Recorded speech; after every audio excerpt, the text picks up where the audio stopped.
Pinapakain, may tahanang masisilungan, sinisiguro ang karawatang mabuhay para sa lahat. Malusog, usog, tahimik na tahanan, karawatan ng bata, dapat pangalagaan. Sabi edukasyon, kalayaan, puso't isipan, ginhawa'y bahagi ng buhay. Bawat batang Pilipino may karapatan sa malusog mga katawan. Ang nutrisyon, mahalaga't kailangan tungo sa magandang kinabukasan.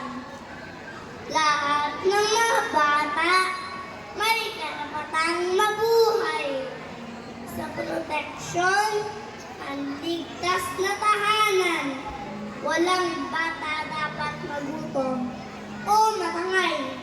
Ipaglaban ang kanilang karapatan. Karapatan ng bata dapat pangalagaan sa bawat sulok ng ating bayan. Tugon sa kanilang kailangan. Buhay pa!